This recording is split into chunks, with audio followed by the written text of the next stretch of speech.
Coming up on Network Africa, Sudan marks a grim milestone of 2 years since a brutal war between the Sudanese armed forces and the paramilitary Rapid Support Forces.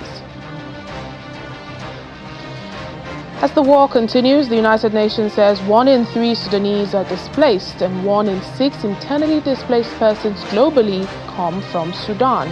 Plus, United Kingdom hosts Sudan talks. Neither of the main warring parties, the Sudanese Armed Forces nor the RSF, are invited.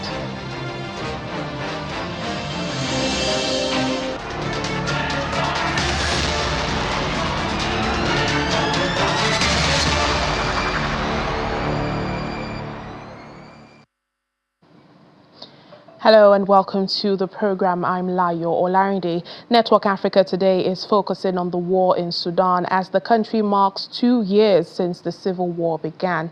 Thousands of people have been killed and many others displaced internally and to neighboring countries. The war pits Sudan's de facto leader, Army General Abdel Fattah al-Burhan of the Armed Forces, against paramilitary Rapid Support Forces RSF leader Mohamed Hamdan Dagalo. In the latest of events, the United Nations says more than 400 people have been killed in recent attacks by the paramilitary RSF in Sudan's Darfur region. Citing credible sources, the UN says it had verified 148 killings between Thursday and Saturday, but warns that the toll is much higher. Last week, the RSF launched an intense ground and aerial assault on refugee camps surrounding the city of El Fasher in an attempt to seize the last state capital in Darfur, held by their rival, the Sudanese army. The two warring sides have been locked in a bloody power struggle since April 2023, and this has created the world's largest humanitarian crisis and forced millions to flee their homes. In the meantime, the UN World Food Programme is urgently calling for an unimpeded access to immediately pre-positioned food assistance across key locations in Sudan. Well, this comes as deliberate obstruction by parties on the ground and the approaching rainy season threaten to render vast areas of the country inaccessible by road. Without swift action, the WFP warns that millions of vulnerable people could be cut off from life-saving aid, placing fragile humanitarian gains at serious risk. 2 years since the onset of the war, Sudan has now become the world's largest hunger crisis. Nearly half the population are acutely food insecure. Famine has taken hold in parts of Darfur and is spreading. In order to turn the tide, WFP needs access in order to reach people that have been isolated by the conflict, and we also need funding. All these challenges are coming at a time when resources for humanitarian response globally are reducing. We know that it is not possible to stop a famine with food alone. You need healthcare, you need water, you need sanitation. So the whole response needs to be well supported in order to be able to turn this around and stem the tide of famine. Putting the results of the war in clearer context, the UN Refugee Agency, UNHCR, says 1 of 3 Sudanese are displaced and 1 in 6 internally displaced persons globally come from Sudan. UNHCR's Regional Director for East and Horn of Africa and Great Lakes, Mamadou Baldi, spoke on Monday on the humanitarian needs inside the country and in neighboring countries.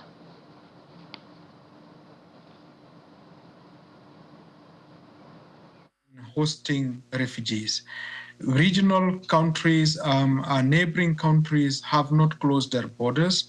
They've been receiving the refugees. Communities that don't have enough have shared what they have, and that's really the true spirit of solidarity.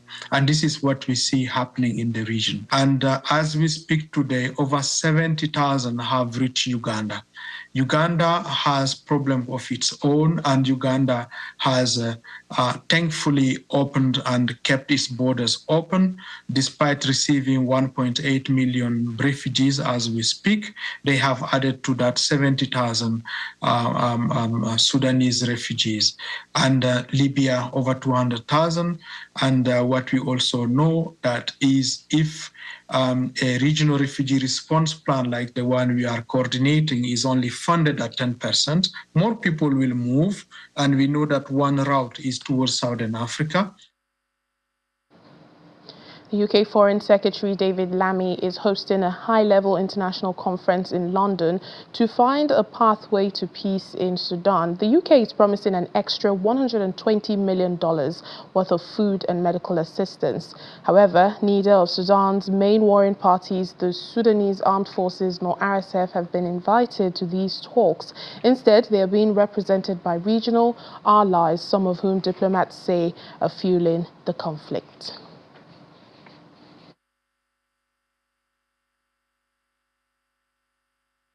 It has been 2 years of war in your country, the armed forces against the paramilitary rapid support forces.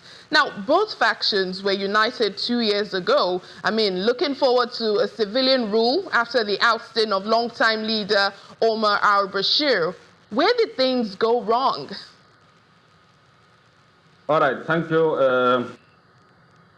I think after throwing the regime of al-Bashir, there's so many things go wrong, which there was a big chance for the outsiders to come into and interfere about the process of getting the Sudan from the regime of dictatorship, al-Bashir, to the democratic route.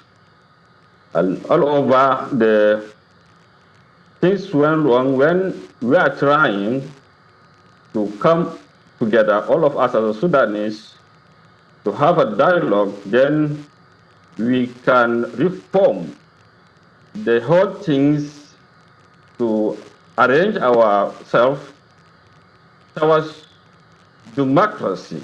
But unfortunately, we know that Sudan has been also been one of the countries in Africa that there is some influence from outside, and there is so many countries having their interests as well as in the whole Africa, that we gain our independence, but still we are under such type of colonized, either economic colonized or other political colonization or any other type of colonization. The colonization is still, it is there. It may be from the West, it may be from any other countries, such as these Arab countries or anywhere. I think that is where the things started, but let us talk about the conflict, which is now 2 years' time, when since from 15 April 2023, today is exactly 2 years, the second anniversary of the conflict in Sudan. And Alhamdulillah, that we can say, looking at the situation when the war started and today, we can see the difference. We are being able, as a Sudanese, under the Sudanese armed forces, we are being able to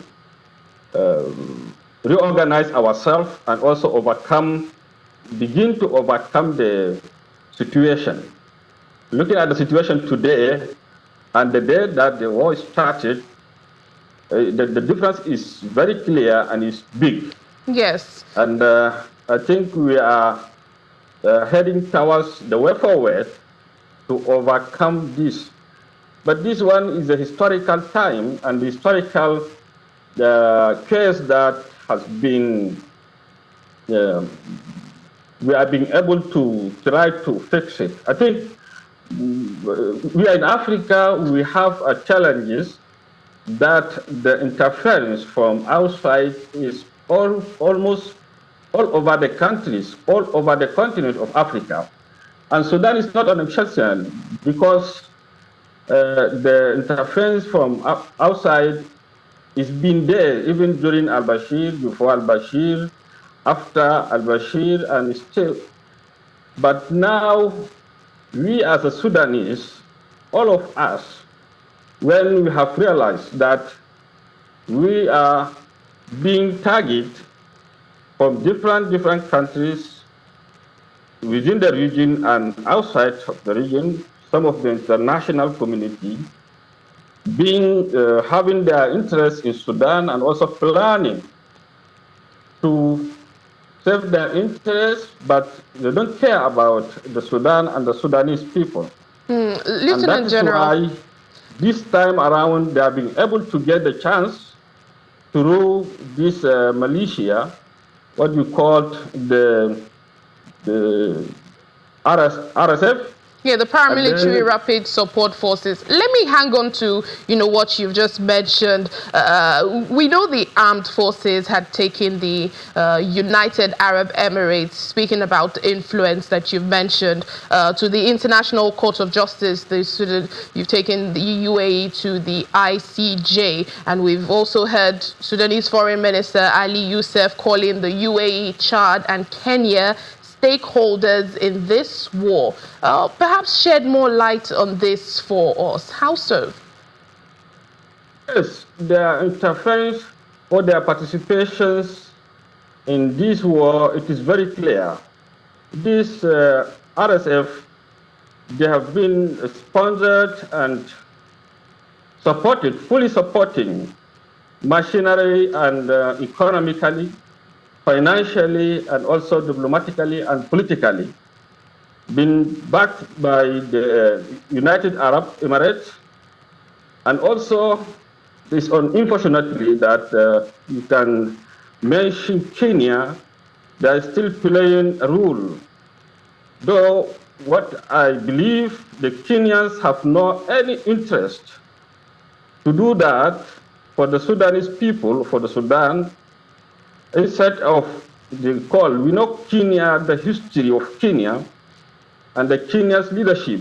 Kenya leadership, we are expecting from them, and they have played that kind of role. They have shown up that they are always calling for the united of Africa and for the independence of Africa and all of that. But all of a sudden, the current president, William Ruto, begin to play a role on behalf of such countries like Emirates to do this for us as a Sudanese.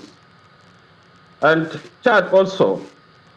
It's clear that the United Nations, UN, and other organizations have declared that all the logistics have been come through the Mjaras airport, which is in Chad, eastern of Chad, and the border between Sudan and Chad. Also, the Chadian army and the Chadian government, they have been giving chance to the whole the outsiders to bring all the machineries and all the logistics through their borders to Sudan, and this is play a major role for the continuance of the war. If not that, we can tackle this war in the very short time. But we have the neighborhood that been playing that role, and I'm sure they're playing the role on behalf of the Emirates. Chad and Central African Republic and Kenya, all of them, they are playing the same role. They are doing that to the Sudanese people, and what I don't understand is that they are thinking that there are exceptions, but definitely the impact of what they have done is also going to affect them. Well, Kenya has actually said, you know, it doesn't have a stake in this and all it wants is peace. Let's talk about, you know, the army now making gains. You mentioned that earlier. We've seen that from the latest capture or the recapture of the presidential palace in Khartoum, and also the army regaining control of the Souk Libya, and that's a pivotal commercial hub in Omdurman. That's Khartoum's twin city. However, Lieutenant General, Darfur seems to be a tough nut to crack, isn't it? I mean, what are the challenges that you are facing in countering the RSF's offensive in Western Sudan? All right, you are talking about Souk Libya, but let me confirm to you that I will show you that now all over the capital of Sudan, Khartoum, and also the so many states was being under the control of the RSF, but now we are being able to retaken from them Khartoum, Omdurman, and Bahri, and all over. Now we are heading towards to Kordofan states, part of Kordofan, which now is still, some of them are there. And also we are heading towards to face them in Darfur. Retaking Khartoum, it was a major step forward. It shows that the Sudanese army forces are capable of defending the nation and the sovereignty of it. Now, our focus in Khartoum is to enable the displaced and the refugees to come back to normalize life in these places, because now is under control of the armed forces and the government of Sudan. But we are talking about challenges in Darfur and Kordofan. The challenges it was all over the Sudan, but we have prepared, and now we've been able to fix all the necessary things. Our armed forces, all the Sudanese supporting their government, all of us as a Sudanese, we are fighting those who are attacking us as a Sudanese in the country. We are ready to deal with them, and we are tackling them now. I think, looking at the situation before and now, it is clear that, yes, we are overcome like 70% of the situation. And inshallah, we are working towards to handle the rest of the challenges that we are facing. Yes, right. Still there is some insecurity somewhere else, close to the capital, but that's how the nature of this kind of civil war. These militia have been doing what they are doing because for them there's no any humanitarians, and there's no any, they don't care about the infrastructure, and also they don't care about all the services centers. But we are responsible of keeping the Sudanese property and its infrastructures, such as hospitals and all the necessary needs for the services to take place. And still we have innocent people are there, so that we are supposed to secure them. Otherwise, these people, they are using them, they've been with them, so we know how to handle them. Yeah. These people, they are doing all the criminals work, and they are abusing, killing innocent people, the old men and women, and also the children, and they are using them.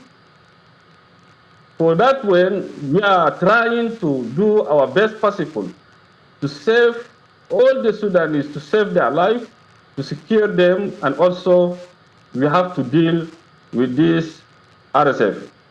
Well, talking about securing the Sudanese people, I mean, thousands of people have been killed in the space of 2 years and many more others displaced to neighboring countries. Lieutenant General, I want to ask you now, how do you respond, and the army, how are you responding to international calls for an immediate ceasefire and also peace negotiations? I mean, isn't it time to come to the negotiating table for the sake of the Sudanese people?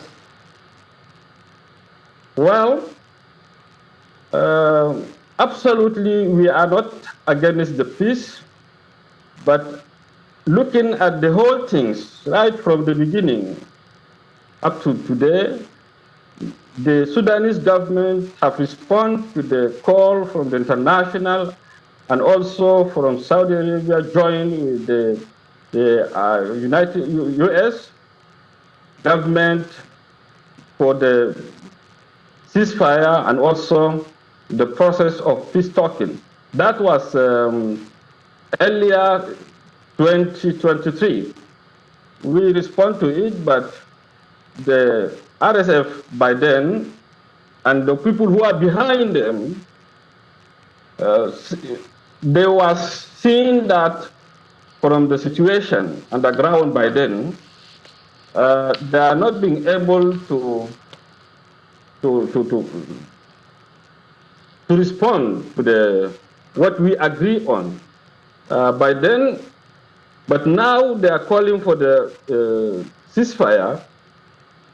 Ceasefire now shouldn't be an excuse, or it shouldn't be a chance for those people to reorganize themselves and to attack the Sudanese innocent people and to come back again to the place that we have been able to sack them after sacrificing with our people, their lives, and that is our responsibility and our duty to do, to secure the country and also to defend our sovereignty. For us to, if the international community really care about the Sudan, there's no way, and I don't think there is a mature person who has the mindset to say that we should come down and sit down with those who are killing the innocent people. They have done all what they have done. And today, we have overcome them. We have been able to sack them from the capital, and we are willing to continue. We are not going to stop until either all of them, they have put down their guns, or we are being able to send them back from where they came, because most of them now are foreigners. They have been these people are high killers. They have been the high killers. They came to do this on behalf of Emirates and other countries. But we don't allow that. There is no way for us to accept such. We are willing to talk. We are willing to respond to the peace call, or for the call from the international community about the peace talk, about all this, but it shouldn't be just like it happened before. All right. We have been observed such kind of ceasefire for some times. I think it's like 3, 4, 5 times. All that is earlier 2023, but now calling for the ceasefire, I don't think is going to work. All right, Those Lieutenant people, General. no one having control over them.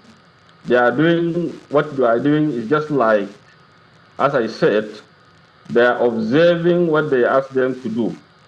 I want to touch on something else just before we wrap up, the issue of human rights. We've heard from the United Nations in particular accusing the Sudanese armed forces and the Rapid Support Forces of violating human rights in Sudan during this war and committing atrocities. How would you respond to that? Is the Sudanese armed forces doing this during this war?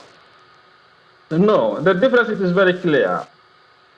Yes, there's people who are behind them, they can accuse the Sudanese army, but the reality is that all the committee from the International Security Council and all the organizations, they're accusing the Rapid Support Force with what you are saying is not the Sudanese army.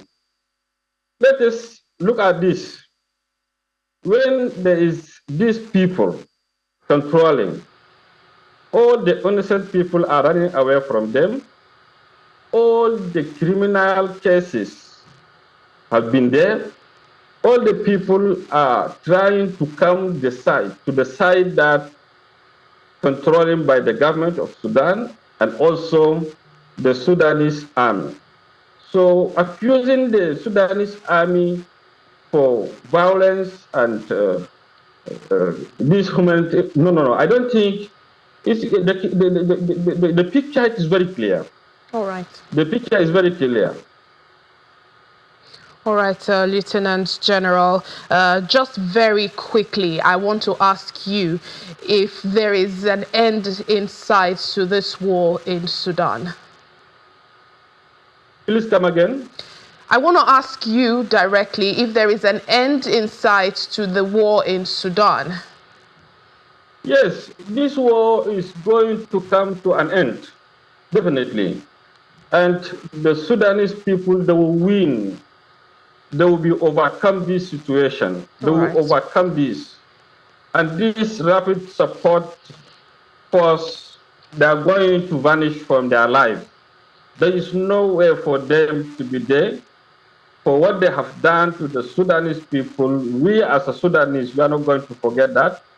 All the people who are supporting them or financing them or they are packed with this criminal militia, we are going also to deal with them because what they have done, they are going to be held responsible of what happened to us in Sudan.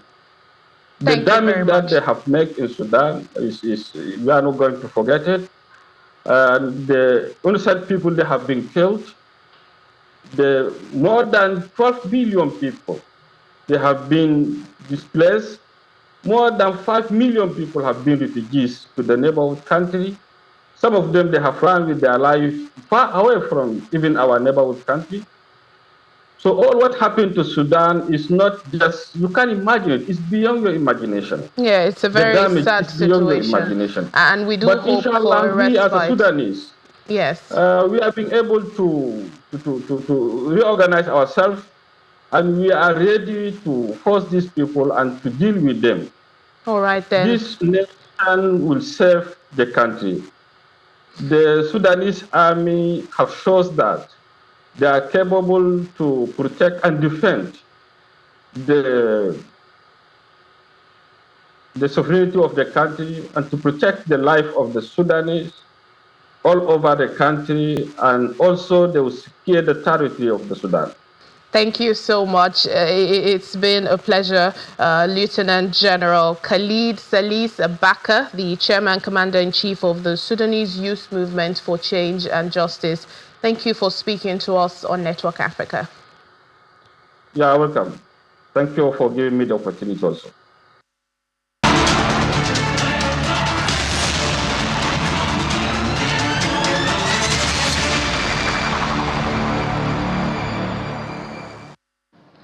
We do hope for a swift resolution and peace in Sudan. That's it on Network Africa for today. Thank you for watching. I'm Layo Olarinde.